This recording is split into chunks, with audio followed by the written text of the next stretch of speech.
Hello అండి. మే 6, 2025 మా batchmates అందరినీ ప్రొఫెషనల్ బ్యూటీ థెరపిస్ట్ చేసిన రోజు. ఇప్పుడు మేము సర్టిఫైడ్ బ్యూటీ థెరపిస్ట్, ఎందుకంటే మాకు మే 6 రోజున ఏబిటిసి ఎగ్జామ్ అయితే కండక్ట్ చేశారు.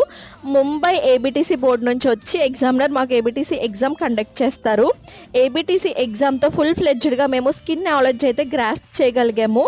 మాకు స్కిన్ నాలెడ్జ్ పర్ఫెక్ట్గా రాధా మేడం అయితే ఇచ్చారు. మేకప్లో మెలకువలు కేకే మేడం చెప్తారు. అసలు పర్ఫెక్ట్ స్కిన్ నాలెడ్జ్ ఉంటేనే క్లయింట్ ప్రాబ్లమ్కి తగ్గట్టుగా మనం ట్రీట్మెంట్స్ అయితే చేయగలుగుతాము. సో ఇలాంటి స్కిన్ నాలెడ్జ్ గ్రాస్ప్ చేయడానికి మనం ఎక్కడెక్కడికో వెళ్ళక్కర్లేదు. కాకినాడ మా ఐబిహెచ్ఎస్ ఇన్స్టిట్యూట్కి వస్తే ఏబిటిసి సిలబస్తో పాటు ఇక్కడ makeup, hair styles, sari draping, sari prepleating, box folding, ఇంకా మెహందీ, ఇలా ఒక్కటేంటి బ్యూటీ పార్లర్ పెట్టేసుకోవడానికి పర్ఫెక్ట్గా మొత్తం నాలెడ్జ్ గెయిన్ చేసుకుని ఇక్కడ నుంచి అయితే వెళ్ళచ్చు. మీలో ఎవరికైనా బ్యూటీ ఇండస్ట్రీలో ఇంట్రెస్ట్ ఉండి మా ఇన్స్టిట్యూట్లో జాయిన్ అవ్వాలనుకుంటే కాంటాక్ట్ నెంబర్ స్క్రీన్ మీద ఇస్తాను, చూసి కాల్ చేయండి.